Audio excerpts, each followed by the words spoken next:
Guys, നമുക്കൊരു കറി ഉണ്ടാക്കാം. ആവശ്യമായ ചേരുവകൾ ഇതുണ്ട്.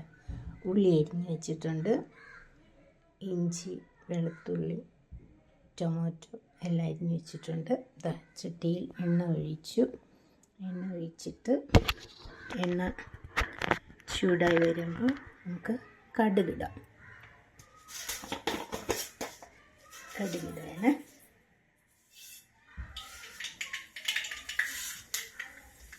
കടുക് പൊട്ടി വരുമ്പോൾ നമുക്ക് അരിഞ്ഞ് വെച്ചിരിക്കുന്ന ഉള്ളി ചേർക്കാം.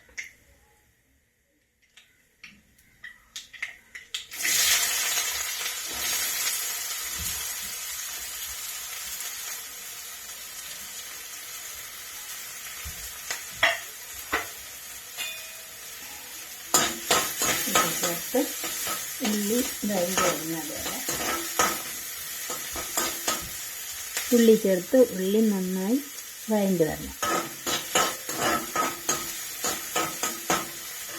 അതിനായിട്ട് നമുക്ക് പെട്ടെന്ന് വഴണ്ട് വരാനായിട്ട് കുറച്ച് ഉപ്പ് ആഡ് ചെയ്ത് കൊടുക്കാം.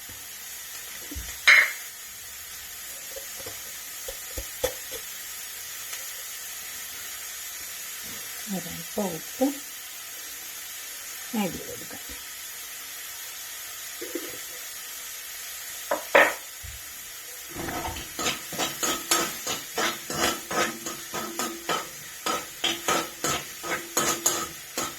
നിങ്ങൾക്ക് എല്ലാവർക്കും അറിയാമെന്നുള്ളതായിരിക്കും, പക്ഷെ ഞാൻ എൻ്റെ സ്റ്റൈലിലാണ് വയ്ക്കുന്നത്.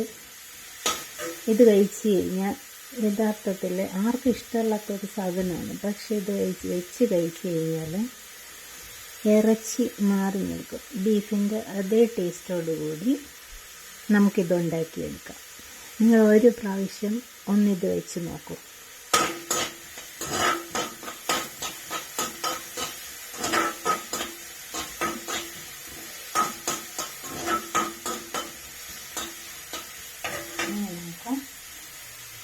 ഗാർലിക്ക്,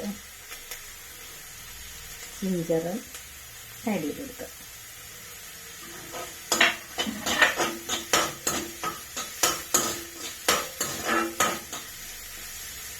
ഇപ്പം നല്ല മണം വരുന്നുണ്ട്.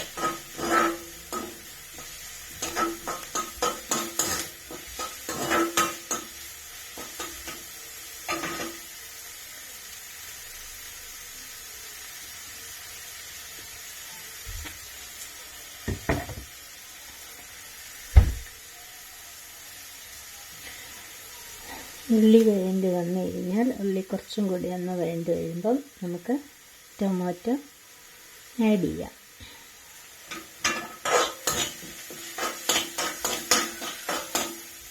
എൻ്റെ വീഡിയോയിൽ കുറച്ച് പോരായ്മ വരും. എല്ലാവരും സഹകരിക്കുക, ക്ഷമിക്കുക.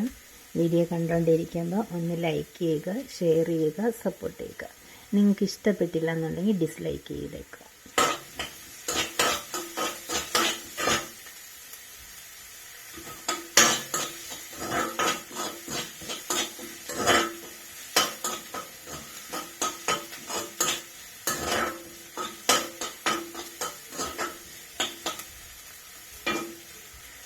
മുമ്പ് ഈ സാധനം എനിക്കും ഇഷ്ടമല്ലായിരുന്നു. ഞാൻ ഒരു പ്രാവശ്യം വെച്ച് നോക്കിയപ്പോൾ എനിക്കിതിൻ്റെ ടേസ്റ്റ് ഭയങ്കര ഇഷ്ടപ്പെട്ടു. അതുകൊണ്ടാണ് ഞാൻ നിങ്ങൾക്കും കൂടി ഇതൊന്ന് പരിചയപ്പെടുത്താമെന്ന് വിചാരിച്ചത്. നിങ്ങൾ ഒരു പ്രാവശ്യം ഇതുണ്ടാക്കി നോക്കണം. ഉണ്ടാക്കി നോക്കിയിട്ട്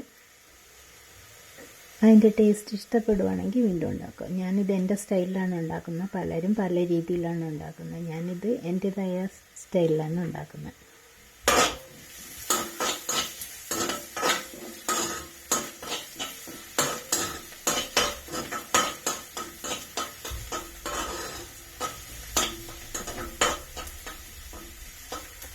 ഉള്ളി നന്നായിട്ട് വഴണ്ട് വരണം. ഉള്ളി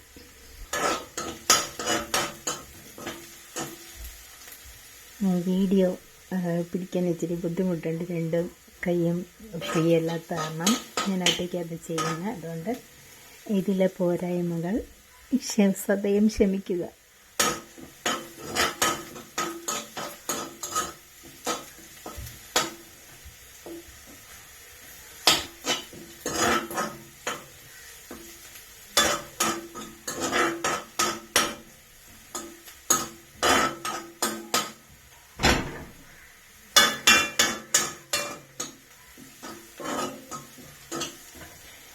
ഇതെന്താണ് ഉണ്ടാക്കുന്നതെന്ന് നിങ്ങൾക്ക് ആർക്കെങ്കിലും പിടികിട്ടിയോ? ഇല്ലല്ലേ? ലാസ്റ്റ് ഞാൻ പറയാം. ലാസ്റ്റ് അതിൻ്റെ മെയിൻ ഇൻഗ്രീഡിയൻസ് ലാസ്റ്റ് പറയാം.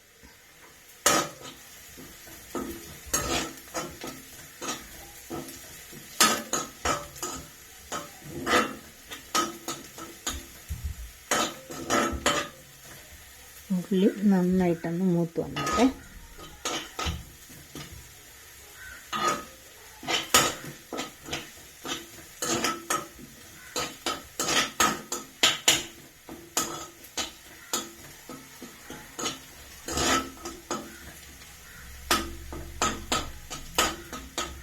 ഉള്ളി നന്നായിട്ട് വെന്ത് വന്നിട്ടുണ്ട്. ഇനി നമുക്കതിലേക്ക് ടൊമാറ്റോ ആഡ് ചെയ്യാം. ഈ ടൊമാറ്റോ എന്ന് പറയുന്നത് ഈ ടൊമാറ്റോ അതിൻ്റെ സ്കിന്ന് ഇളക്കി മാറ്റിയിട്ട് ചോപ്പ് ചെയ്ത് വെച്ചിരിക്കുന്നതാണ്. സ്കിന്ന് ഇളക്കി മാറ്റുന്നതാണ് നല്ലത്. അതിനൊരു പ്രത്യേക ടേസ്റ്റ് കിട്ടും സ്കിന്ന് ഇളക്കി മാറ്റുമ്പോൾ. സ്കിന്ന് കിടക്കുമ്പോഴത്തേക്ക് ഇത് വേണ്ടി വരുമ്പോൾ സ്കിന്ന് അവിടെ കിടക്കും.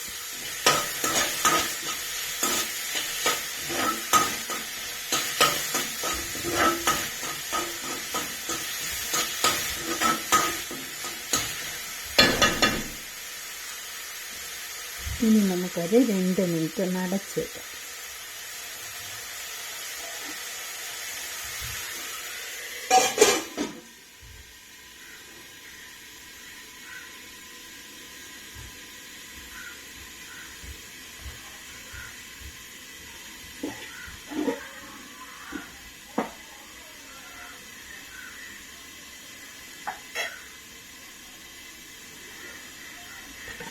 എന്താണ് ഉണ്ടാക്കുന്നതെന്ന് നിങ്ങൾക്ക് വല്ല പിടിയും കിട്ടിയില്ല അല്ലേ?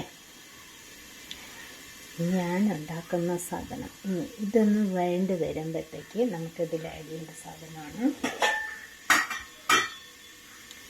ഇത്. കാണാമോ നിങ്ങൾക്ക്? ഇത് സോയാണ്.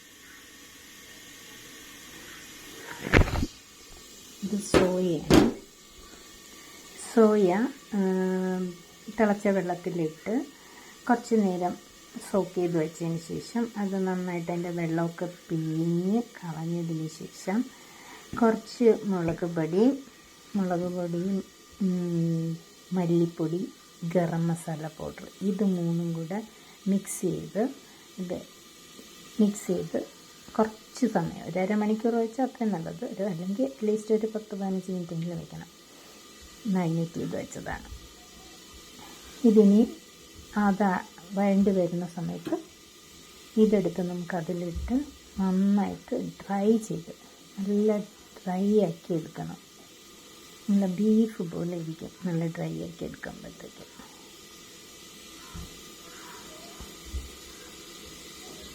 നമുക്കിനി ഇത് നമ്മുടെ ഈ ഇതെന്തായെന്ന് നോക്കാം.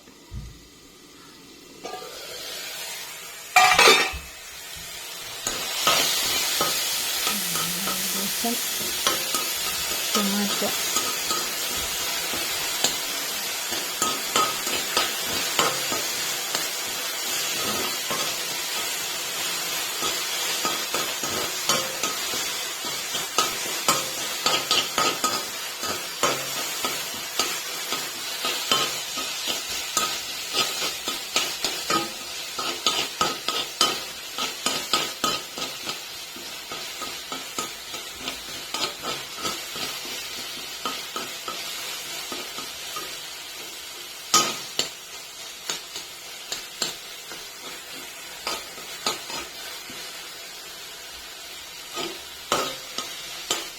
ഏകദേശം ടൊമാറ്റോ വേണ്ടി വരുന്നുണ്ട്. ഇനി ഇതിൽ കുറച്ച് മുളക് പൊടി ഇടണം, മല്ലിപ്പൊടി ഇടണം, ഗരം മസാല പൗഡർ ഇടണം, പിന്നെ കുറച്ച് കുരുമുളക് പൊടിയും കൂടെ ഇടണം.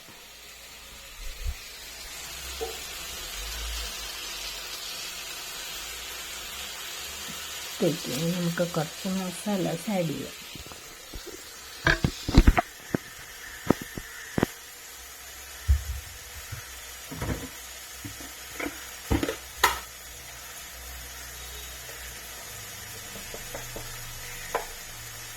കുറച്ച്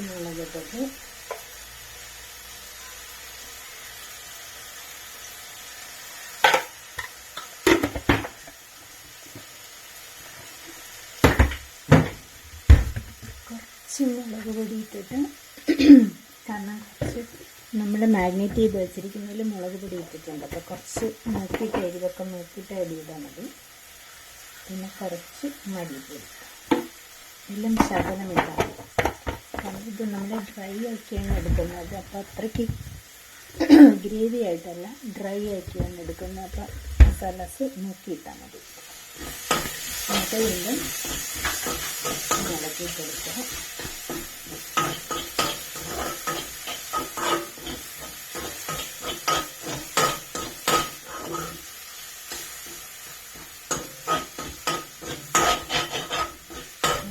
ആവശ്യമാണെങ്കിൽ കുറച്ച് ഓയിലും കൂടെ ആഡ് ചെയ്ത് കൊടുക്കണം. ഓയിൽ ആവശ്യമാണെങ്കിൽ കുറച്ച് ഓയിൽ ആഡ് ചെയ്ത് കൊടുക്കണം.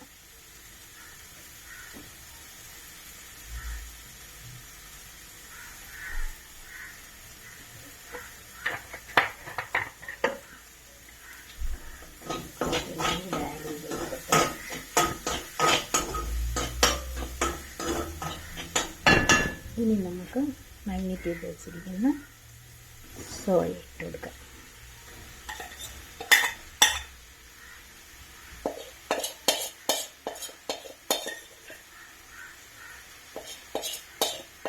സോയ മൊത്തമായിട്ട്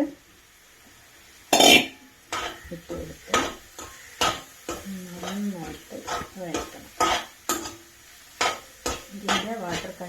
ഇതിൻ്റെ വാട്ടർ കണ്ടൻറ്റ് കംപ്ലീറ്റ് പോകും. ഡ്രൈ ആയി വരണം.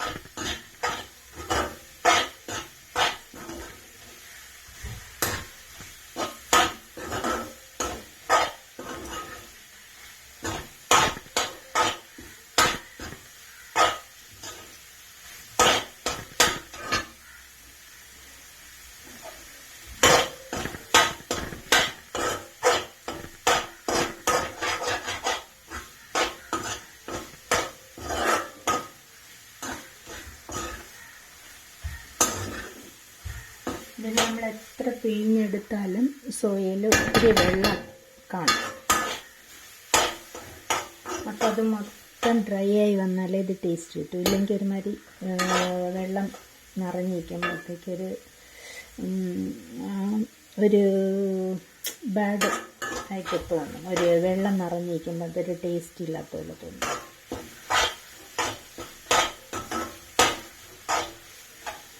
നല്ല ഗരം മസാല കൂടുതൽ ഇട്ട് കൊടുക്കണം. കാരണം എന്താണെന്ന് വെച്ചാൽ ഈ സോയച്ചെങ്കിന് ഒരു ബാഡ് സ്മെല്ല് പോലെയുണ്ട്. നമ്മൾ തിളച്ച വെള്ളത്തിലിടുമ്പോൾ ഒരു സ്മെല്ല് വരും.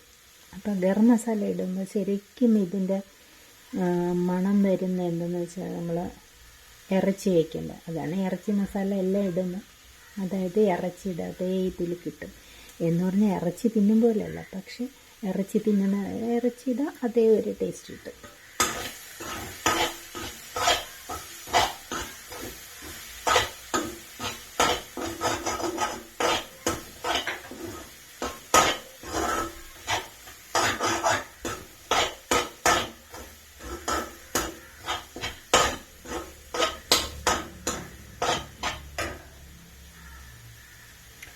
കുറച്ചും കൂടെ ഓയിൽ ആവശ്യമുണ്ട്. കുറച്ചുകൂടെ ഓയിൽ ഒഴിക്കണം.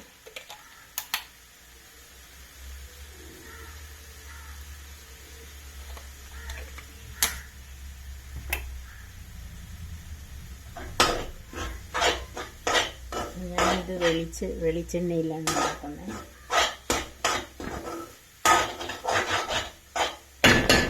ഞാനിത് വേറെ എണ്ണയൊന്നും യൂസ് ചെയ്യാറില്ല. ഇങ്ങനെ ആട്ടുന്ന വെളിച്ചെണ്ണയാണ് വാങ്ങുന്നത്.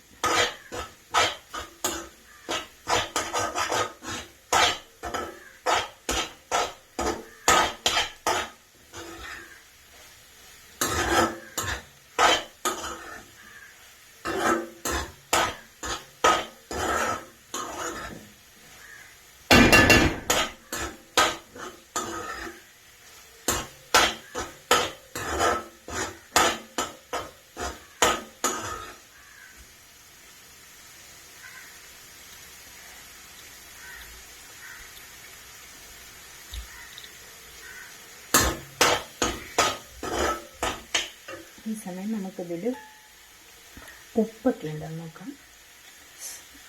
ബേരിയും നല്ല ടേസ്റ്റുണ്ട്. ഉപ്പ് കുറവാണ്, കുറച്ച് ഉപ്പ് കൂടെ ആഡ് ചെയ്യാം.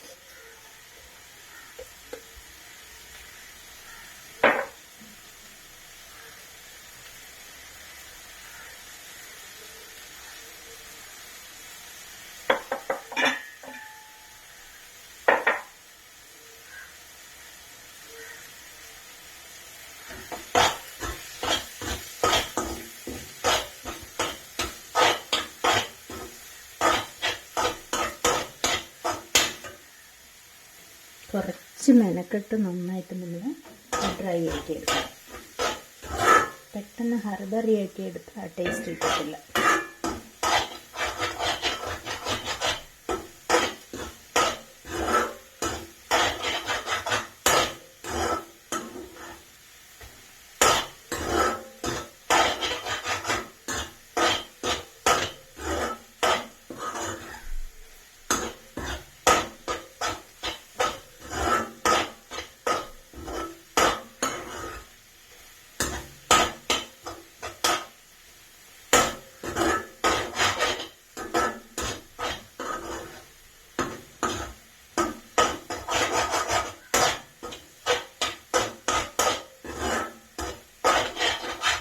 ഡ്രൈ ആയി തുടങ്ങിയിട്ടുണ്ട്. എന്നാലും കുറച്ചും കൂടി ഡ്രൈ ആകണം.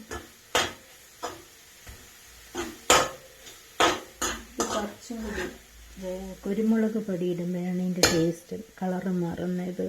നന്നായിട്ട് കുരുമുളക് പൊടി ഇടണം. എൻ്റെ കയ്യിൽ കുരുമുളക് പൊടി ഇല്ലാത്തതുകൊണ്ട് ഞാൻ അത് സ്കിപ്പ് ചെയ്യാണ്. അതുകൊണ്ട് ഇത് റെഡ് കളറിലേ ഇരിക്കുള്ളൂ. കുരുമുളക് പൊടി ഇടുമ്പോൾ നല്ല ബ്ലാക്ക് കളറ്, ബീഫ് ഫ്രൈ ചെയ്ത് നമ്മളെടുക്കുമ്പോൾ ബ്ലാക്ക് കളർ ഇട്ടില്ല, അതുപോലെ ഇരിക്കും.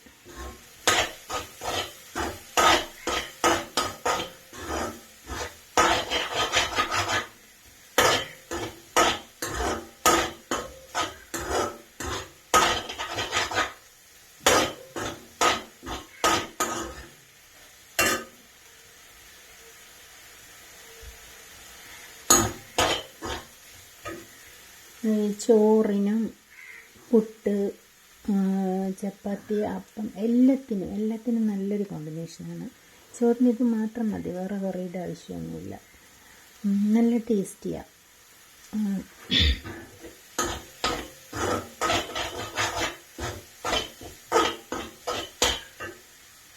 ഞാൻ വെറുതെ പറയുകയല്ല, നല്ല ടേസ്റ്റ്.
ഇതിൻ്റെ വെള്ളം എല്ലാം വറ്റി ഡ്രൈ ആയി വന്നിട്ടുണ്ട്.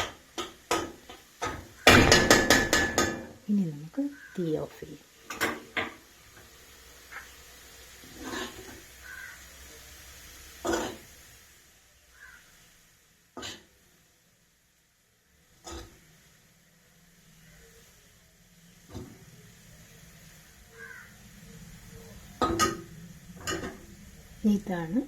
ഇതാണ് ഇതിൻ്റെ ഫൈനൽ ലുക്ക്. നിങ്ങൾക്ക് ഇഷ്ടപ്പെട്ടെങ്കിൽ ലൈക്ക് ചെയ്യുക, ഷെയർ ചെയ്യുക. ഇഷ്ടപ്പെട്ടില്ല എന്നുണ്ടെങ്കിൽ ഡിസ്ലൈക്ക് ചെയ്യുക. സന്തോഷം.